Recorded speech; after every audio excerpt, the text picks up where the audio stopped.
Hello friends, नमस्कार। स्वागत है आप सभी का एसडीएमएम एजुकेशनल सोसाइटी पे। फ्रेंड्स, यहाँ पे प्रिंट थोड़ी सी कम अच्छी है, तो आप प्लीज़ कोऑपरेट करना।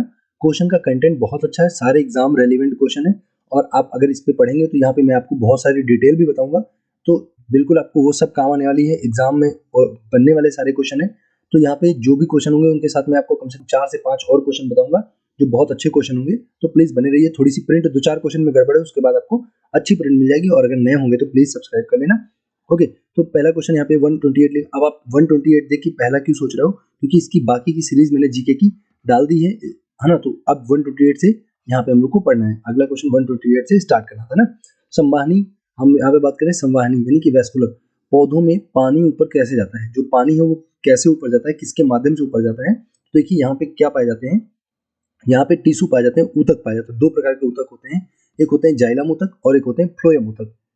जाइलम ऊतक और फ्लोएम ऊतक दो प्रकार के ऊतक होते हैं। तो जो जाइलम ऊतक होते हैं उनसे जल जाता है। देखो जाइलम जल, आपको याद भी रहेगा, जल जा से जाइलम, जा से जल। तो जो जाइलम है वो जल को ऊपर ले जाता है और जो फ्लोएम है, आप देखो फ्लोएम फूड फूड को ले जाएगा। जो फूड मटेरियल होगा, जो फूड मटेरियल होगा, आपसे पूछो जो खनिज पदार्थ होता है उसको कौन सा ऊतक ले जाएगा, तो खनिज पदार्थ को कौन ले जाएगा, फ्लोएम ले जाएगा। Phloem, phloem. ओके, तो जो फ्लोएम ऊतक है वो फूड को ले जाएगा, फूड को, और जो जाइलम हो किसको ले जाएगा, जल को ले जाएगा। मतलब कोई अगर पौधा है, मान लीजिए ये कोई पेड़ है, इस पेड़ में जाइलम और फ्लोएम दो प्रकार के ऊतक पाए जाएंगे। तो जल को कौन ऊपर ले जाएगा, जाइलम ले जाएगा, और फूड मटेरियल्स को कौन ले जाएगा, खाद्य पदार्थों को कौन ले जाएगा, फ्लोएम लेकर जाएगा। ठीक है, तो इस चीज को आपको ध्यान रखना है।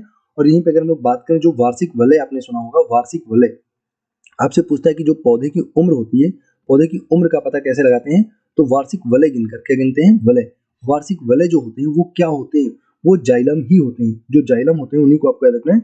जो वार्षिक वलय क्या चीज होती है, देखो जब मान लीजिए ऐसे कोई सॉरी ऐसे करके मैं बना दे रहा हूँ। ये जो पेड़ होता है ना, यहाँ पे जो गोल गोल से रिंग होते हैं, ये रिंग एनुअल रिंग इनको बोलते हैं। वार्षिक वलय एनुअल रिंग इनको बोला जाता है। तो इन्हीं रिंग को गिनते हैं और ये रिंग क्या होते हैं, ये जाइलम ऊतक ही होते हैं ना। तो जाइलम ऊतक ही है जो कि रिंग बन जाते हैं, वार्षिक वलय बन जाते हैं, और इन्हीं को गिन कर क्या करते हैं हम लोग, पौधों की उम्र का पता लगाते हैं। ये चीज आपको समझनी है। तो फ्लोएम ऊतक आपने देख लिया, फूड मटेरियल्स हो जाएगा। जाइलम आपने देखा, जल हो जाएगा। उसके बाद अगर हम लोग बात करें पैरेनकाइमा, ये भी इंपॉर्टेंट कहीं ना कहीं थोड़ा है। पैरेनकाइमा ऊतक होते हैं, ऐसे ऊतक होते हैं जो प्रकाश के क्षेत्र में नहीं होते, मतलब अप्रकाशीय क्षेत्र में होते हैं, जहां पर सनलाइट नहीं जाती है, पौधे के उस भाग में होते हैं। जैसे जड़ वगैरह हो गई, जो रूट वगैरह होती है, वहां पे पैरेनकाइमा टिश्यू पाए जाते हैं, जहां पैरेनकाइमा ऊतक पाए जाते हैं, जहां पर सूर्य का प्रकाश नहीं पहुंचता है। ओके, उसके बाद अगर हम इसको भी देख लेंगे, मेरिस्टेम की अगर बात करें, मेरिस्टेम, तो मेरिस्टेम जो होते हैं इनको विभज्योतक बोलते हैं। हिंदी में क्या बोलते हैं इनको, विभज्योतक बोलते हैं। विभज्योतक कैसे लिखेंगे इसको, विभ ऐसे करके लिखेंगे, विभज्योतक, विभज्योतक बोलेंगे। ओके, इसको विभज्योतक बोलेंगे, विभज्योतक ध्यान रखेंगे। मेरिस्टेम को क्या बोलते हैं, विभज्योतक ऊतक बोलते हैं। काफी इंपॉर्टेंट है ये वाला, काफी इंपॉर्टेंट, विभज्योतक ऊतक ध्यान रखना। पौधों का जो विकास होता है, जो ग्रोथ होती है, जो मतलब बढ़ता है, मोटा होता है, वो इन्हीं ऊतकों में विभाजन के फलस्वरूप होता है। तो ध्यान रखना विभज्योतक, देखो नाम से ही लग रहा है विभाजन होगा ना। तो जो विभज्योतक ऊतक होंगे, जो विभाजन करने वाले ऊतक होंगे, जो मेरिस्टेम ऊतक होंगे, उन्हीं की वजह से पौधे का विकास होता है।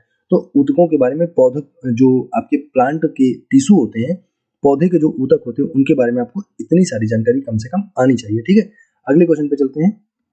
नेक्स्ट देखते हैं क्या लिखा हुआ है यहाँ पे।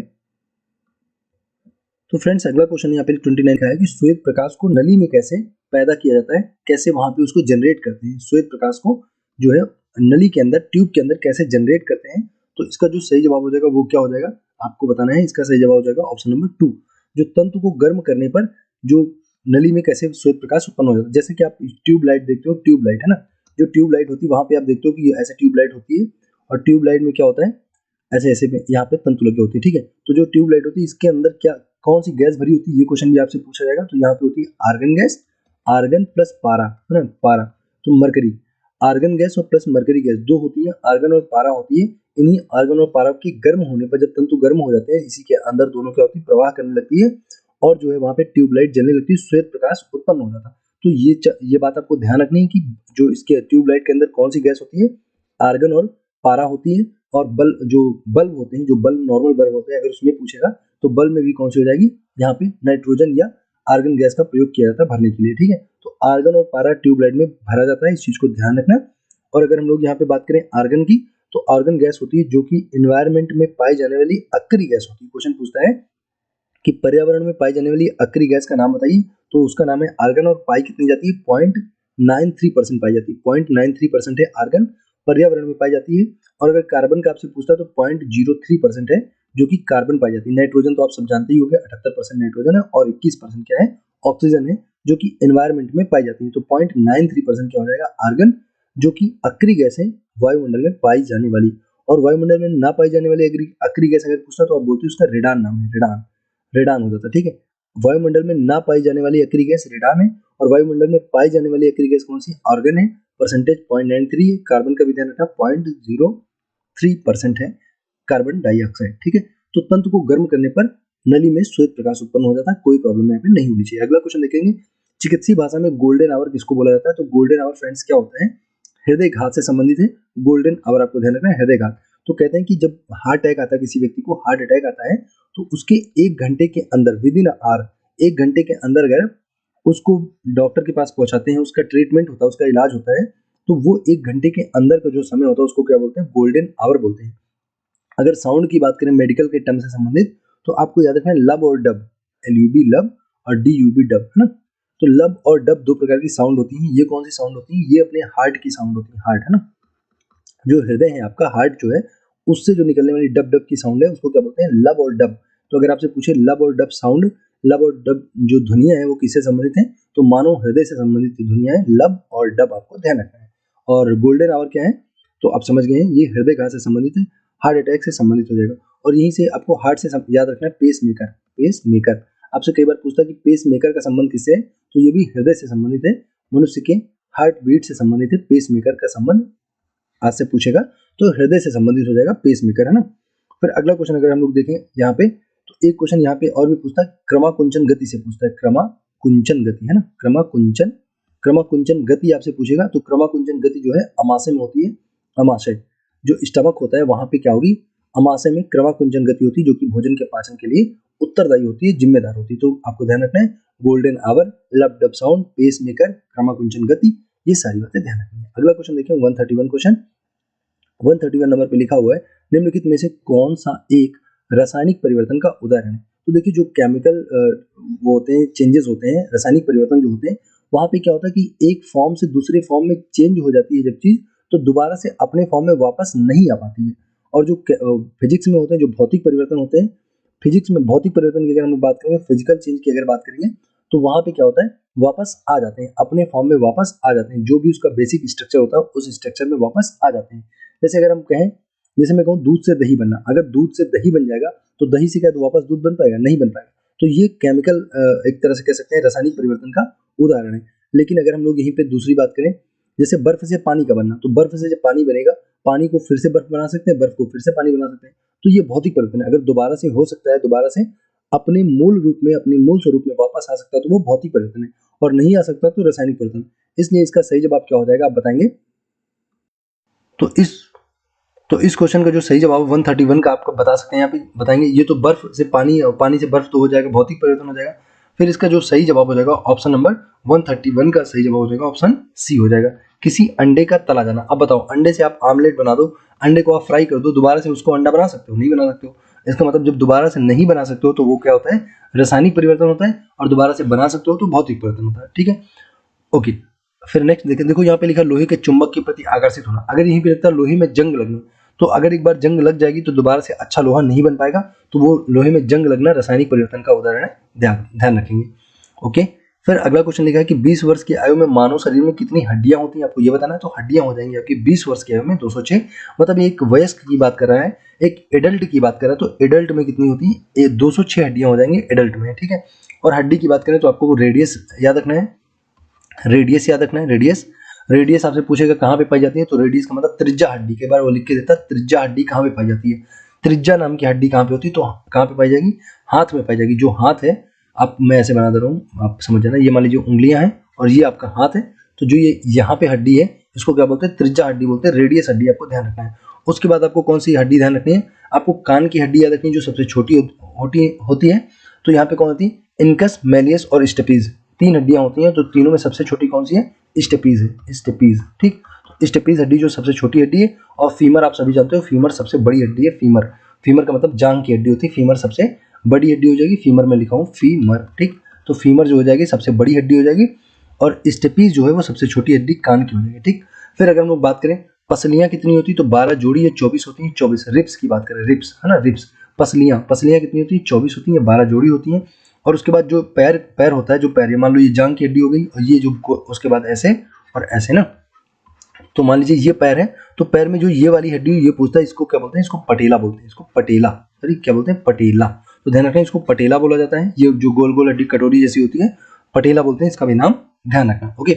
और जो गले में अगर हम लोग बात करें, गले में है ना, मान लीजिए ये मनुष्य है और यहाँ पे जो गले में यहाँ पे जो हड्डी होती है उसको ट्रैकिया बोला जाता है, क्या बोलते हैं, ट्रैकिया, इसको ट्रैकिया बोलते हैं, इसका भी आप नाम याद रखना, ट्रैकिया हो जाएगी, ये हड्डी ट्रैकिया है, ये वाली पटेला है ना। जब कोई आपसे नहीं पटेगा तो आप उसका पैर पकड़ लेना, पैर पटेला, नहीं पटे तो उसका पैर पकड़ लेना, पैर मतलब घुटना, और घुटने वाली हड्डी पटेला हो जाएगी ना, ये हो जाएगी ट्रैकिया, दिखेंगे गले में ट्रैकिया हो जाएगी, ठीक। तो इन सारी बातों को ध्यान रखें, वैसे बताने के लिए तो क्या बहुत कुछ है, लेकिन इसी क्वेश्चन में पूरा समय हो जाएगा। तो चलते हैं अगले क्वेश्चन पे।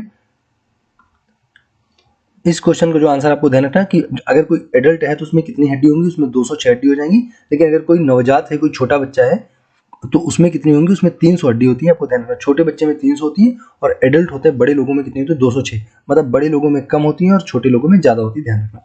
अगला लिखा है सफेद कीट नाम का जो एक रोग होता है, कवक का रोग होता है, वो किस पे लगता है आपको ये बताना है।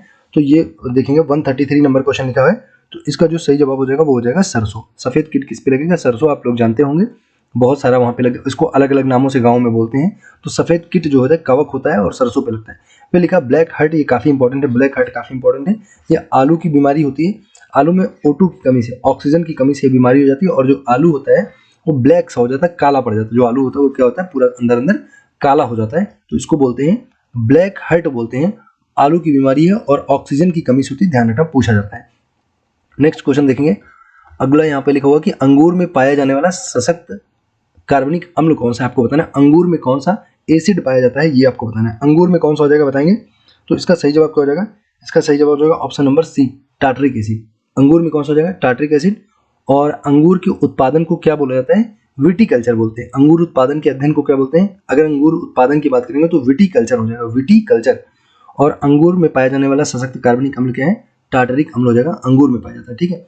फिर बात करें एसिटिक अम्ल की तो सिरका में पाया जाएगा, और मैलिक अम्ल की बात करें तो सेब में पाया जाएगा, और ऑक्जेलिक अम्ल की अगर हम लोग बात करें, ऑक्जेलिक अम्ल किस में पाया जाएगा, तो ऑक्जेलिक अम्ल हो जाएगा आपका, तो ऑक्जेलिक अम्ल की अगर बात करेंगे तो ये टमाटर में पाया जाएगा, टमाटर में ऑक्जेलिक अम्ल पाया जाएगा। और आपको याद भी होगा, ये बात भी पता होगी कि जो मनुष्य में पथरी बन जाती है, मनुष्य में जो पथरी होती है, पथरी स्टोन जो हो जाता है वो किसका होता है, ऑक्जेलिक अम्ल का होता है, ये चीज भी आपको ध्यान रखना, ऑक्जेलिक ऑक्जेलिक ऑक्जेलिक अम्ल होता है, ये चीज भी आपको ध्यान रखना, ऑक्जेलिक अम्ल, ठीक है। मनुष्य की जो पथरी होती है क्या होती है, ऑक्जेलिक अम्ल की होती है, ऑक्जेलिक एसिड की, ये चीज आप ध्यान रखना, ऑक्जेलिक अम्ल की होती है। मानव पथरी किसकी बनी होती है, ऑक्जेलिक अम्ल की बनी होती है। तो ऑक्जेलिक अम्ल जो होता है, सॉरी मैंने ऑक्जेलिक अम्ल बता दिया क्या, ये हो जाएगा कैल्शियम ऑक्जेलेट की, वेरी सॉरी, ऑक्जेलिक अम्ल नहीं होगा, क्या होगा, पथरी की अगर बात करेंगे तो क्या हो जाएगा, पथरी किसकी बनेगी, तो पथरी हो जाएगी कैल्शियम ऑक्जेलेट की। और कैल्शियम होता है ना, पत्थर होता है ना, कैल्शियम है ना, कैल्शियम, कैल्शियम ऑक्जेलेट हो जाएगा, ऑक्जेलेट, ऑक्जेलेट, ठीक, ऑक्जेलेट, कैल्शियम ऑक्जेलेट की हो जाएगी। मनुष्य की जो पथरी है वो कैल्शियम ऑक्जेलेट की हो जाएगी। और ऑक्जेलिक अम्ल की अगर हम बात करेंगे तो ऑक्जेलिक अम्ल टमाटर में पाया जाएगा। फिर से सुनेंगे, मैलिक अम्ल पाया जाएगा किसमें, सेब में पाया जाएगा। टार्टरिक अम्ल की अगर हम लोग बात करेंगे तो इमली में पाया जाता है, और अंगूर में भी पाया जाएगा, इमली और अंगूर में टार्टरिक हो जाएगा, एसिटिक हो जाएगा सिरके में।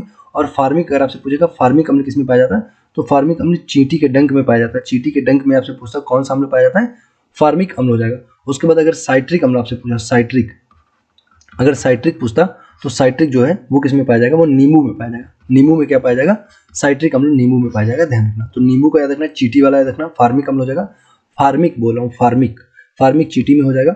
इन सारे क्वेश्चंस को आपको ध्यान में रखना, इंपॉर्टेंट है, पूछे जाते हैं, ठीक है। अगला क्वेश्चन देखते हैं,